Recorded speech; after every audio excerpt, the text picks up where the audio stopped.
Okay, magandang gabi po sa inyong lahat at eto panibagong vlog na naman. Pag-uusapan, magre-react po tayo dito sa mga maiinit na nangyayari ngayong araw na ito. Patungkol po dito kay Cielo Magno, no?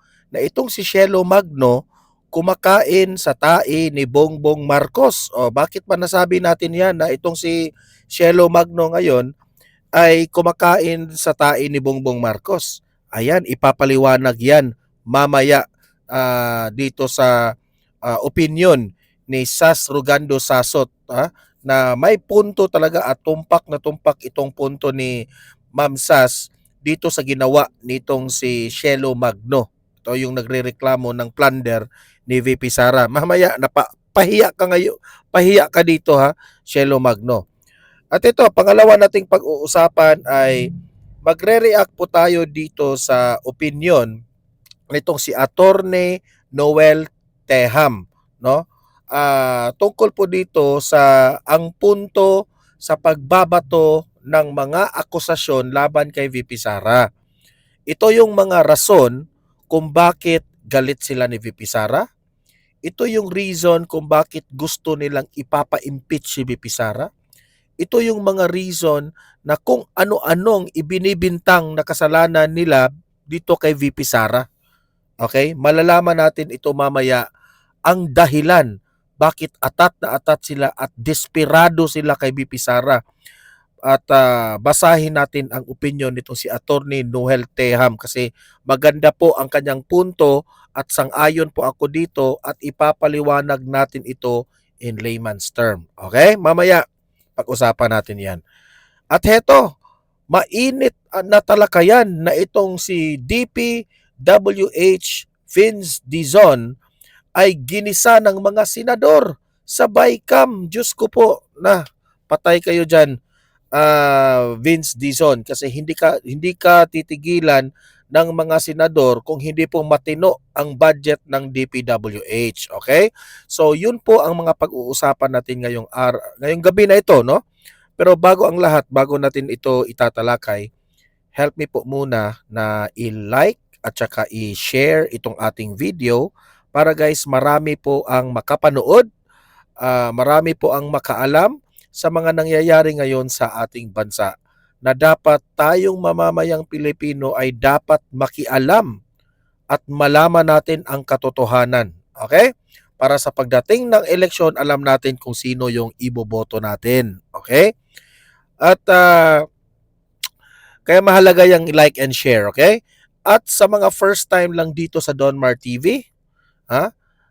If nagugustuhan nyo ang ating setup ng ating pagva-vlog, i-subscribe nyo na ang ating channel. Kasi ang subscribe po, libre lang yan, walang bayad. Updated ka pa sa mga trending nating mga balita. Mahalaga yan para ikaw ay aware lahat-lahat kung sino ang tama't mali sa mga government officials. Okay? So, importante guys na pindutin nyo yung subscribe button dyan sa YouTube. Okay? So, ayan. Unahin natin itong si Cielo Magno. Ito. Kailangan natin itong i-bulgar lahat itong ginawa nitong babaeng ito eh. Yan. Kasi itong si Cielo Magno guys, no? Teka muna ha. Gusto kong ano ito eh. Ayan. Ito kasing si Cielo Magno, may kausap siya sa kanyang sariling comment, no? I think sa ano po ito? I think sa X ba ito o sa di ko alam kung sa Facebook ito, pero I think sa X ito, yung dating Twitter. Mga DDS, yan sabi ni Cielo Magno. Mga DDS, clue, ang sagot dyan ay hindi karton na cut out ha. Yan ang sabi niya sa kanyang post. Tapos dito, may nag-comment sa ilalim. Okay? Sinabihan siya na kontra ka kasi ni BBM, pero nagtrabaho ka sa kanya, san yung utak mo? Binira siya ng isang netizen. Napahiya siya dito sa isang real talk ng isang netizen.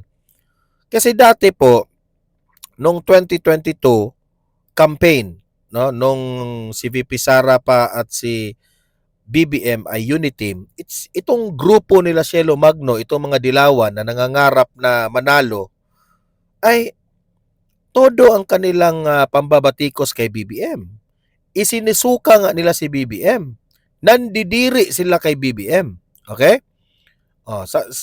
So ngayon, nung 2023 kasi, tinanggap niya. Inappoint siya ni BBM. Inainsulto siya doon.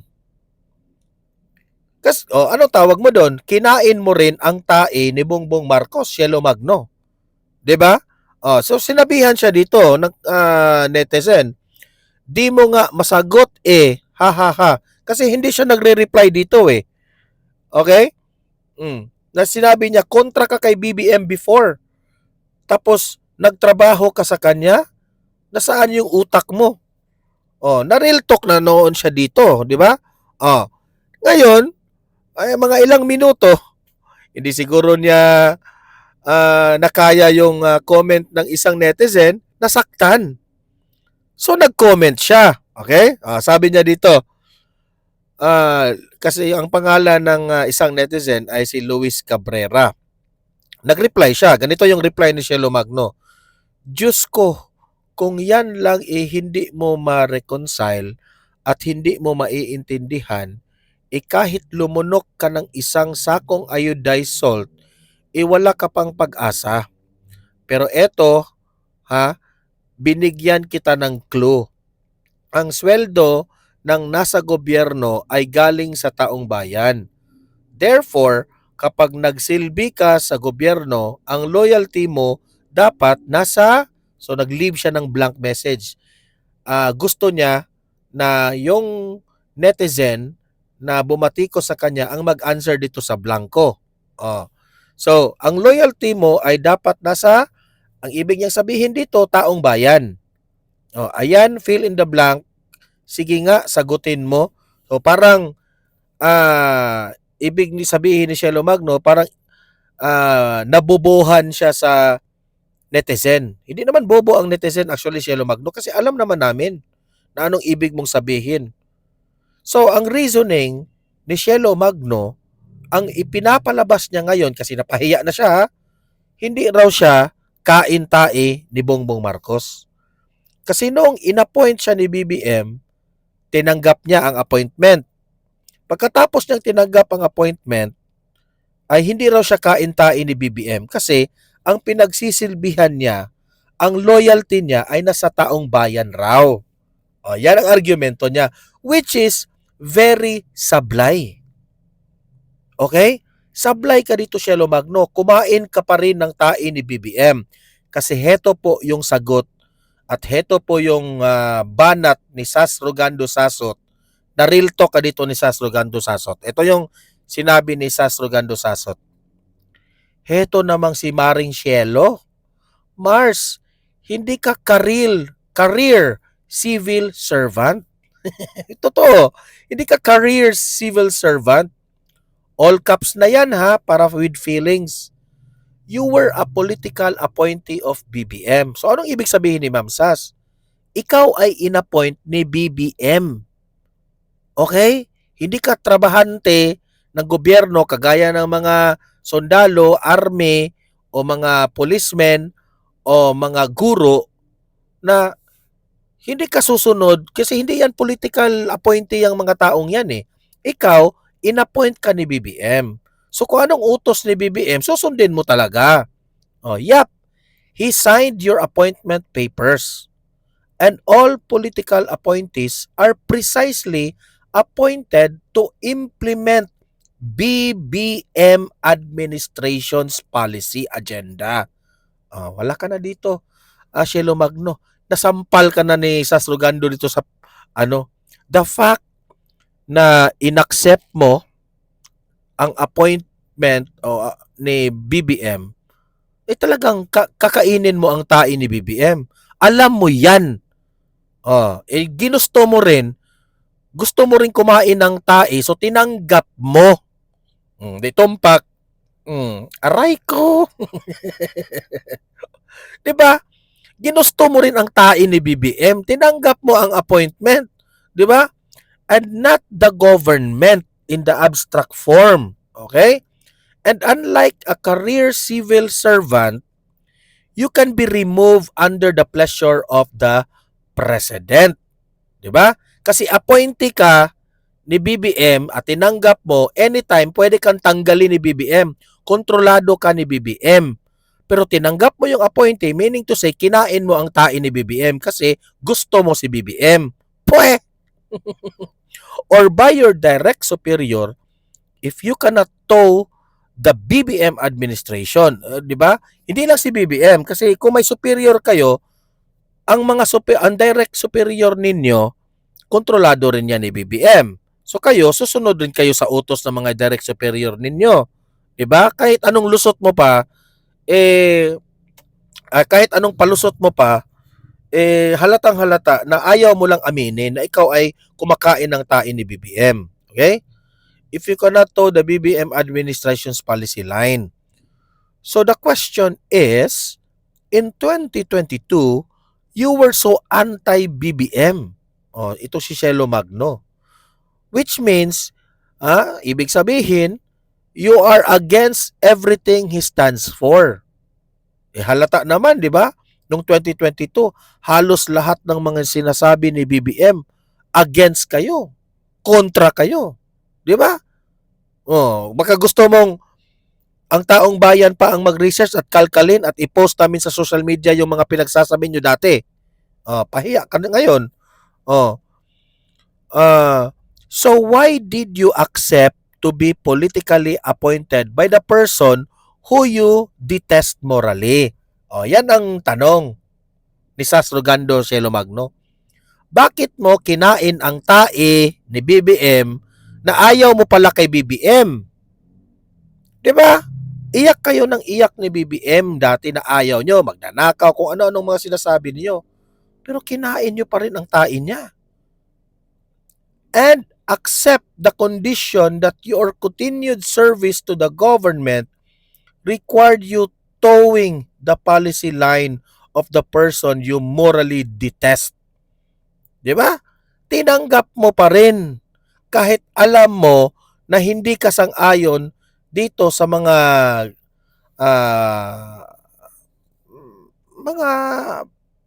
prinsipyo ni BBM, pero tinanggap nyo pa rin, kinain nyo pa rin. So nasaan na yung dignidad nyo dyan? Nasaan yung credibility nyo dyan? Di ba? May supporter man kayo. Lahat ng mga sinasabi nyo, nakabantay yung mga supporter ninyo. Hoy, kayo mga supporter ni Shelo Magno. Nakasupport man kayo kay Shelo Magno. Pabago-bago man itong isip ni Shelo Magno. Ito yung taong walang prinsipyo sa buhay. Shelo Magno? Nakakadiri ka. Mas nakakadiri ka pa nga kay BBM eh. Kasi si BBM, tinapon lang niya ang tae niya. Ikaw naman, yung tinapon niya, kinain mo rin. Tigilan mo kami, sabi ni Sasrogando. Hindi ka naman ganon katonta not to know that if a political appointee shows disloyalty to the appointing political officer, matatanggal siya easily. Correct. Di ba? Kasi babasahin ko mamaya anong nangyari dito kay Shelo Magno nung inappoint siya, ha? So, tumatawa itong si Sasrogando. Clue! Ang sagot dyan, Mars, ay wala sa textbook at bullet points ng pamphlets ng NGO nyo. Hindi iodized salt ang kailangan mong laklakin, kundi isang dam ng personal integrity. Wala ka ng integrity. Uminom ka ng isang dam na integrity, Shelo Magno. Yan ang sabi ni Sasrogando Sasot. Pweh! Talo ka ngayon sa argumento ni Sasrogando. Pahiya ka ngayon. Shelo Magno. Heto kasi yon. Baka sabihin yung wala tayong pruweba. Ayan. Shela Magno's appointment. Ito ni-research natin ito. Shelo Magno's appointment in the Marcos administration was as an undersecretary at the Department of Finance o itong tinatawag na DOF. Tinanggap niya where she oversaw the fiscal policy and monitoring group. In that role, she was responsible for recommending fiscal policies, formulating tax reform proposals, and forecasting and programming national government revenues. She also served as the focal person for the Philippine Extractive Industries Transparency Initiative o yung tinatawag natin na PHEIT o ET, and chaired technical committees such as the Fiscal Incentives Review Board Technical Committee and the Interagency Investment Promotion Coordination Technical Committee. Yan po ang kanyang trabaho under the Marcos administration. So saan ngayon yung ipinaglalaban mo? Dati, galit-galitan mo kayo ni BBM.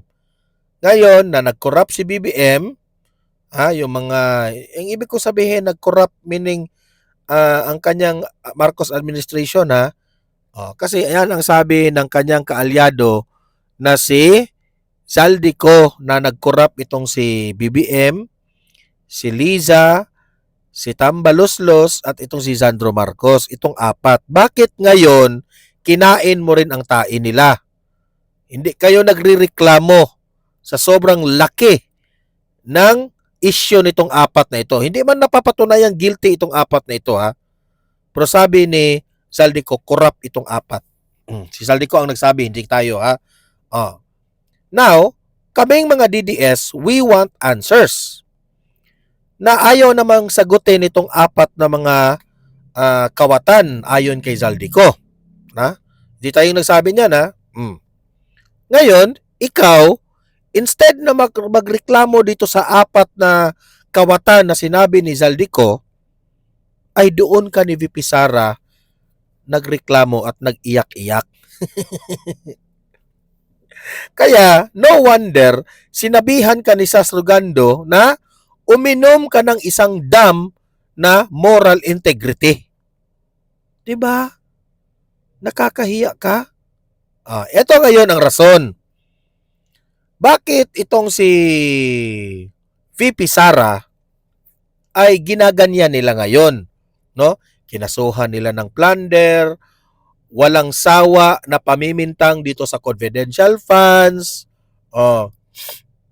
Tapos nagpalabas sila ng bagman, the self-confessed bagman na si Madriaga. Ang dami.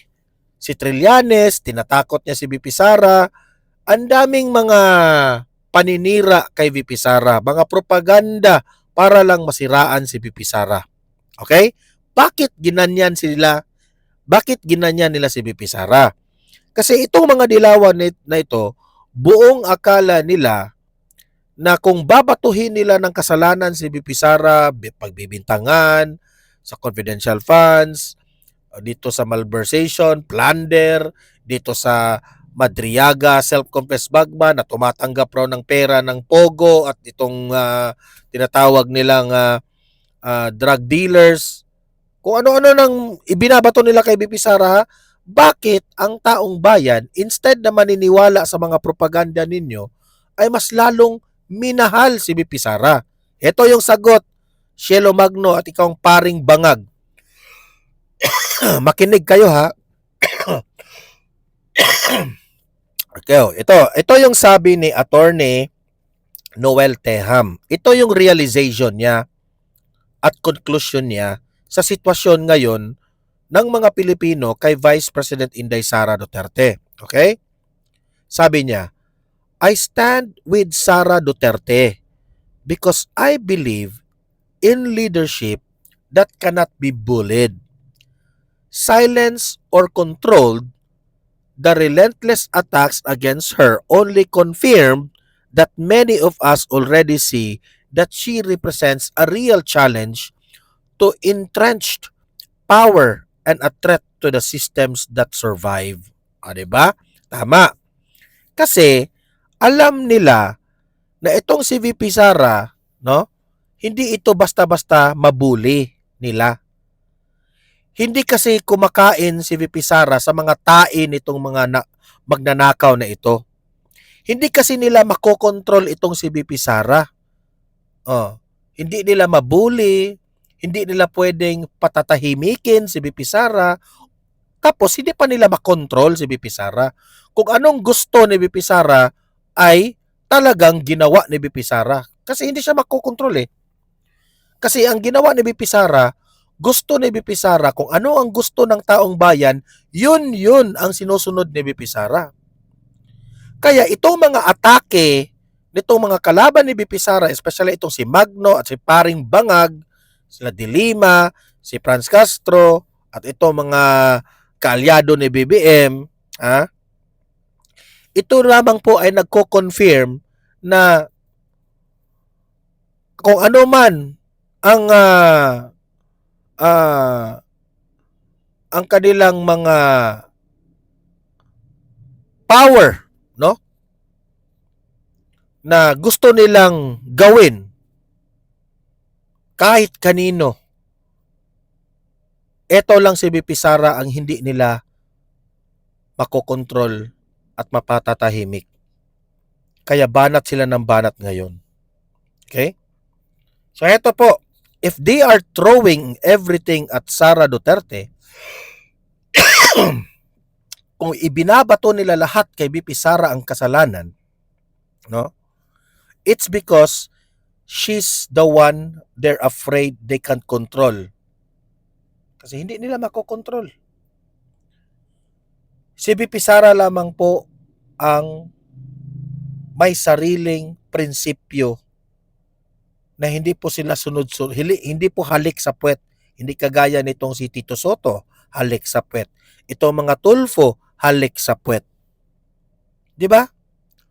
Si Vice President Inday Sara Duterte is being targeted. Siya ang target ngayon ng mga kalaban sa politika because si VP Sara po ay threat. She threatens the power structures that thrive on corruption. Kasi si VP Sara lamang po ang sagabal sa kanilang pagnanakaw ng pera. Kaya si VP Sara, kung ano-anong mga ibinabato nilang kasalanan, kasi sagabal si VP Sara sa kanilang modus, sagabal si VP Sara sa kanilang kalokohan, sagabal si VP Sara sa kanilang kabalastugan na ginagawa nila sa mamamayang Pilipino. Yan ang totoo. Ipapaliwanag natin ng layman's term ito.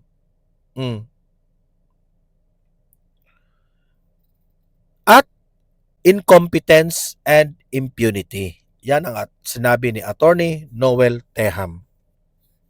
Kaya kami taong bayan, na-realize namin, kaya lahat ng mga paninira na gagawin ninyo kay VP Sara ay ni minsan hindi kami nagdududa na alam namin na yan ay paninira lamang kay VP Sara. Kitang-kita naman namin sa bawat sinasabi po ni VP Sara, hindi po plastic.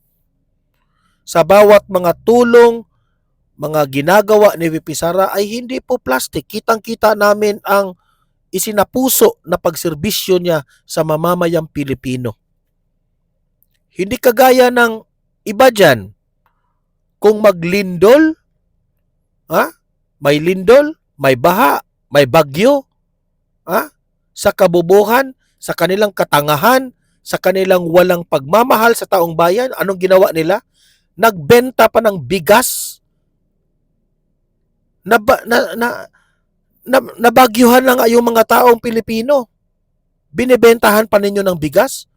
Bakit hindi niyo bigyan na lang ng bigas kaagad o tulong? Ganyan po sila. Ganyan po tayo tinitreat nila. Ganyan po ang Marcos administration. Instead na tutulungan tayo kasi naghirap na tayo, ninakaw pa yung pera natin, pagbebentahan pa tayo ng bigas. Oh, ito, bugas, bumili kayo ng bigas. Mura lang, mura. Ganyan po sila. Ganyan po ka-small ang pag-iisip nila sa atin. Inaapak-apakan nila tayo. Well, I'm sorry to tell you, si VP Sara po, hindi po ganyan. Nagagalit po ang mga Duterte kapag gaganyanin ang taong bayan. Saan ka ba nakakita ng presidente? Akala natin, binoto natin itong presidente na ito kasi ito yung unang taong tutulong sa atin kung merong sakuna, kung nasa pinakamalalim tayo ng estado ng pamumuhay, siya yung unang tumulong sa atin. Pero siya yung unang inaapakan tayo. Binebentahan pa tayo ng bigas sa putang ina yang presidente na yan. Di ba? Wake up, mga loyalistang bangag. Wake up, Shelo Magno. Ang reklamo mo kay VP Sara, wala sa hulog. Kaya galit ang tao sa inyo. Di ba?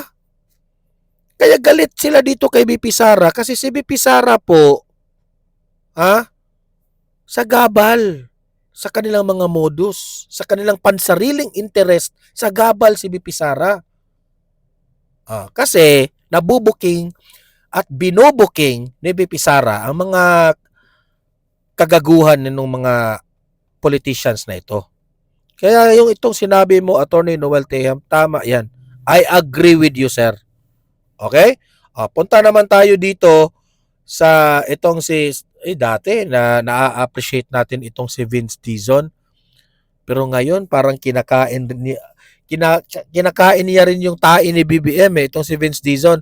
Ito, panoorin ninyo itong video na ito. Saksihan nyo paano ginisa itong si Vince Dizon sa mga senador. Ito, pakinggan natin. To explain. Now, tell us, convince the public watching right now na itong hinihingi nyo na ibabalik na 45 billion, na ito po ay hindi insertion, na ito po ay hindi pork barrel. How will you convince us, the bicameral committee, and the people watching us right now live? Kasi kanina pa po, napapansin po dito ni Erwin Tulfo na sa mga, kasi nag-live ang BICAM. Kasi niloloko na tayo ng BICAM noon, di ba? Noong 2025 national budget, maraming insertions doon nangyari sa 2025 national budget. Yan ang paniniwala ng taong bayan. So ngayon, ni-live nila so that para makita ng taong bayan kung ano yung ginagawa during BICAM. Ngayon, ang nakikita ni Erwin Tulfo sa mga comment section ng mga nanonood na taong bayan ay sinabi po doon na wag nyo na kaming lulukohin, DPWH. Ano na naman yan? Nanakawin na naman yung pera namin dyan sa DPWH, ganon, ganyan, kung anong mga ibinabato nitong taong bayan. So sinabi dito ni Erwin Tulfo, ngayon, kasi galit po ang taong bayan sa inyo, DPWH.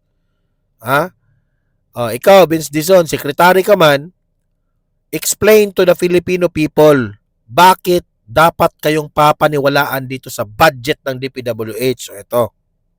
Obserbahan ko, kanina pa po siguro 1 hour na, puro negative po yung tao, ayaw.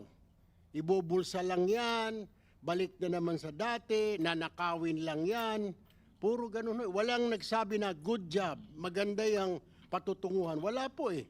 Wala man lang nagsabi na magdudulot yan ng magandang trabaho, puro nanakawin, pinagluloko lang tayo. Mayroon pa nagsabi ito, pinagluloko lang tayo ng bicameral na yan. So, explain it to us.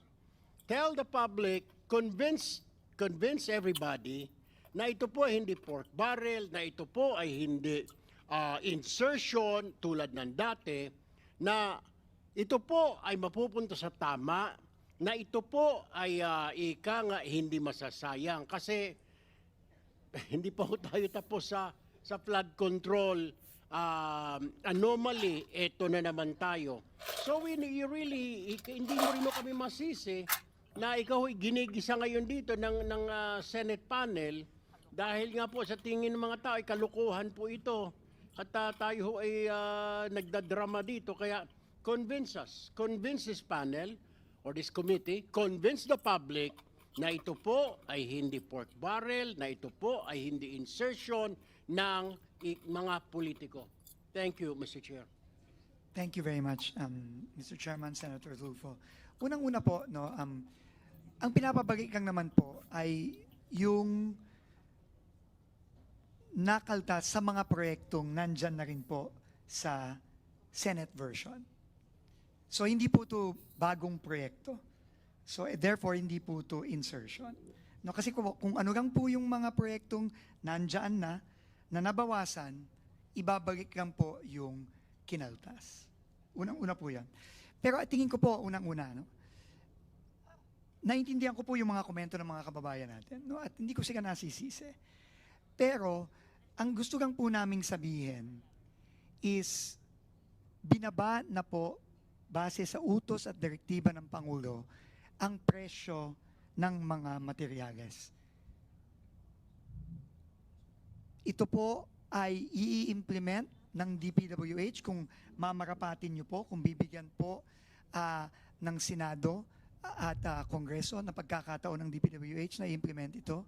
I-implement po natin ito bago pa ipabid ang mga proyektong to. And if I may just read, Mr. Chairman,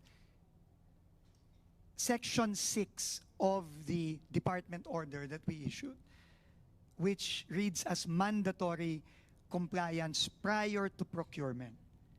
Sinasabi po dito, the bids and awards committees must, letter A, require certification from the concerned head of office attesting to the application of the updated construction materials price data.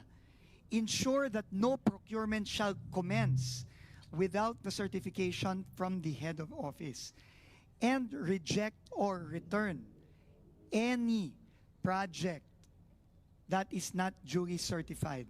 No procurement activity may proceed without meeting this requirement. Ibig sabihin po, i-approve po muna natin bago ituloy ang bidding para masigurado na totoo ngang ibinaba ang mga presyo ng mga proyekto bago pa ito ipabid. So ito po talaga tingin ko ang magiging safeguard natin. Pero syempre po kami po ay open sa kahit ano pa pong dagdag na safeguard kasi iisa lang naman po ang ating layunin lahat. Siguraduhin na hindi na maulit yung pagnanakaw. Lalo na dahil dito sa mga overpriced, nakitang-kita naman talaga natin na dati overpriced po talaga ang mga proyekto. Mr. Chair, follow-up question lang kay Secretary. Mr. Secretary, nabanggit po ninyo na dumaan sa proseso at dadaan sa proseso po ulit, may bidding na dadaanan, etc. Ganon-ganon din naman po yung sa flood control, Mr. Secretary. Dumaan din po sa bidding, dumaan sa TWG, meron pang COA, etc., etc., may pick-up, may kung ano-ano, ang dami hong safety measures na sinasabi. Bakit po nakalusot yung flood control? Dumaan po sa bidding, dumaan sa Congress, dumaan sa Senate, dumaan sa pagdating sa district, sa bidding, etc., TWG, COA, yung pala lahat kasabwat, Mr. Secretary. So how will you convince us, how will you convince the public na this is different this time, na seryoso na po kami, na hindi na po maulit talaga, promise, kasi mahigpit. Alam nyo, sa totoo lang, no? Ayaw man natin minsan itong si Erwin Tulfo, no? Pero this time, no? Tama po yung itong sinabi niya patungkol kay Vince Dizon. Tama po ito. Na-appreciate ko yung tanong niya. Oh. Ngayon kasi ayaw ng Pangulo. Kasi ganun din po nung nakaraan sa flood control. Dumaan po sa committee, dumaan po sa bicameral, tapos ibinaba na, i-download na po kung saan-saan. may district engineer. Pero ganun din po, nakalusot. May ghost project, merong ika nga substandard. Dumaan din naman po yun sa mga bidding, dumaan sa TWG, lahat. So what's the difference, Mr. Secretary? Yung projects ngayon, itong pondo na ito, na halos the same lang pagdadaanan, is there anything extra, ika nga, measure na para hindi na po talaga maulit tulad ng nangyari po sa flood control, Secretary Vince? Mr. Chairman, Senator Tulfo, may malaki pong pagkakaiba ngayon. Ang pinakamalaki pong pagkakaiba ngayon ay yung direktiba at ginawa ng DPWH ayon sa direktiba ng Pangulo na ibaba ang presyo ng mga materyales. Hindi pa po ito ginagawa. Hindi pa po ito ginagawa sa tagal-tagal na sa DPWH na ibinaba at ipinareha sa presyo ng merkado ang presyo ng simento, presyo ng bakal, presyo ng buhangin, presyo ng graba. Hindi pa po ito ginagawa. Yun po ang malaking pagkakaiba, Mr. Chairman, ngayon. That's all for me, Mr. Chair. Thank you. Thank you.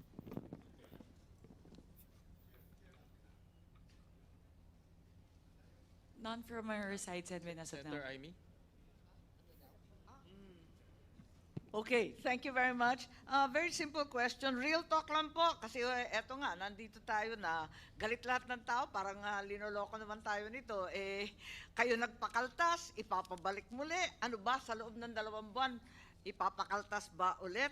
Gusto kong malaman, real talk konti ilan ba talaga at alin ba yung mga project na dumaan na sa early procurement sa panahong ito? Ilan ba talaga? Meron ba na mga projects na pinag-uusapan na nasa loob ng NEP sa budget ng Pangulo, nag-undergo na ng early procurement? Meron na ba? Kasi ang balita, takot lahat. Totoo bang meron o hindi? Wala pa pong dumadaan sa early procurement dahil po hindi pa klaro kung ano yung mga proyekto talagang mapapasa. Wala pa po. Siguradong sigurado kayo, wala ni isa, zero. Opo. So wala tayong pinag-uusapan, tama po ba? Sa ngayon. Sa ngayon po, wala pa po. So ang ibig sabihin niyan, dati-rati talagang hinahabol yung early procurement ng October para hindi ma-delay ang project kasi aabutan talaga ng tag-ulan, hindi po ba? Tama po yun. O kung ganon, mag-a-adjust ka ng lahat ng ABC, sigurado na madidelay. Totoo po yan, Madam Chair. So ang hinaharap natin, talagang madidelay. Opo, dahil po na-delay ang early procurement, marami pong mga proyekto for 2026 na madidelay. Sigurado so, po ang yun. hinaharap natin, talagang malungkot ang first and second and even third quarter, aabutin ng ulan. Yung tamang projection lang, kasi nag-expect ng tao, dadagdagan, papabalik mo. Pagkatapos, madidelay rin pala. Ano naman ang bisa nun? Para kay pa? Ang bisa po nun, matutuloy pa rin po yung mga proyekto, Madam Chair. Madidelay lang nga po dahil extraordinaryo po itong panahon natin, Madam Chair. At tingin ko po, prudent din po, tama din po, na hindi muna magsimula ng early procurement. Dahil unang-una, hindi pa po sigurado kung ano ang mga project na papasa ng Kongreso. At ikalawa, dahil nga po nagbaba tayo ng presyo ng materyales ngayong fourth quarter. Ganun pala, wala pala tayong pinag-usapan at talaga naman haharapin natin 3 quarters worth of delay. Tama naman yung mga nag-text po sa atin na lokohan na lamang to. I truly resent the fact that the BICAM is being hostaged by the Secretary of the Department of Public Works and Highways. At kung tunay na wala kayong tiwala sa sino mang district engineer, hindi po ako abogado ng Public Works, dapat tanggalin na lang ninyo lahat kasi pinapadagdagan mo yung budget, tapos yung mga mag-i-implement, wala kang tiwala, ano naman kami? Susunod sa iyo na kayo mismo walang tiwala sa isa't isa? Tama ba yun? Yun lang po. Salamat po if I may just respond to that po, ma'am. Unang-una po, hindi po pwedeng huminto ang trabaho sa DPWH. Napaka-importante po ng ginagawa ng DPWH. Habang linilinis natin ayon sa utos ng Pangulo, ang departamento, hindi po pwedeng huminto. Nakita na po natin ang epekto sa ekonomiya nitong nakaraang third and fourth quarter. So we are doing the best we can given the current situation, Mr. Chairman, Madam Senator. Yes, Um, Secretary Vince, hindi kita pinahihinto sa trabaho mo. Pinamamadali nga namin. Ikaw ang humihinto sa trabaho namin dito sa BICAM at papalit-palit ka ng sinasabi. Yun ang problema. Hindi po ako papalit-palit ng sinasabi, Madam Chair.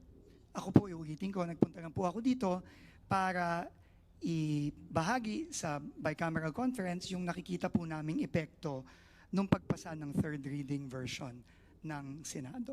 Yun lang po. Ngayon, nasa Senado na po yan at nasa bicameral conference, nasa Kongreso, kung paano po magpo-proceed dito. At yun naman po, syempre, tatanggapin lang naman po ng ekutibo kung ano man po yung decision na yan. Maraming salamat po. Okay, so ako ha, Senator, ito yung ano ko, reaction ko dyan, no? Sa DPWH na budget sa 2026. Ako no, bilang isang Pilipino na lahat tayong Pilipino ay naloko sa DPWH budget 2025. Maraming mga government officials ang nagnakaw ng pera sa kaban ng bayan. Itong flood control projects at hindi pa nga alam natin no kung hindi lang ito sa flood control na nangyari. Ang dami pa, di ba? So ngayon, nauunawaan ko ang mga senador natin na ramdam nila ang galit ng mamamayang Pilipino na natatakot ngayon na baka maulit na naman ang problemang ito. Kung hindi man maulit, nandyan pa rin. Kasi po ang nakakatakot nito, walang mga congressman na napakulong sa administrasyong Marcos. Wala. Ang dami pong nagnakaw, very obvious. Pero wala pong nakulong eh. So, ako ha, bilang isang Pilipino, ako naman, nakikita ko naman itong si Vince Dizon na he is trying hard na hindi magiba kahit kasira na yung reputasyon ng DPWH sa naganap sa 2025, it's a big challenge on their part ngayon sa 2026. Ang sa akin lang no, kasi alam nyo naman kung ano nangyari sa 2025, hopefully, Vince Dizon, no? Kung ano man ang magiging resulta sa 2026, no? Sana naman ay pagbutihan nyo. Yun lang ang hope ko. Alam ko na magbabantay na kayo, no? Alam ko na you will do, no? Ibahin nyo ang trabaho, ibahin ninyo ang strategy ninyo, ibahin ninyo ang mga proseso ninyo para hindi maulit yung naganap sa 2025. Alam namin yan. Pero sana naman, no? Sana naman ay ito lang. Be honest sa lahat ng mga transaksyon nyo. Kasi pagod na po ang taong bayan sa lokohan, sa nakawan, dyan sa DPWH. Yun lang naman eh. So ako, I'm hoping bilang isang vlogger, bilang concerned citizen, no, na sana hindi na tayo lulukuhan itong DPWH kasi kung meron pa rin na korupsyon sa mangyayari, kung meron pa rin lulusot na korupsyon sa DPWH ngayong 2026, ito na yung time, palitan na natin yung presidente natin. Kasi wala namang, sa totoo lang, hindi yan makokontrol ng Senado. The only has power, no, yung political will na kaya nitong ma-eradicate itong corruption na ito, presidente lang eh. Hanggat nandyan ang presidente natin ngayon si BBM, delikado pa rin tayo dito sa DPWH. Yun ang masasabi ko dyan. Pero I hope, meron pong mga pagbabago dyan. Okay? So kayong mga audience ko dito sa Donmar TV, help me po na i-like at saka i-share itong ating video ha, para marami po ang makaalam sa mga nangyayari ngayon. And also, mag-comment rin kayo ha, mag-react po kayo. Dapat pa bang papaniwalaan ang DPWH ngayon? Ngayon, 2026 na budget? Dapat pa ba silang mapagkakatiwalaan? I-comment nyo ha, ilatag nyo inyong argumento dyan at pabasahin natin.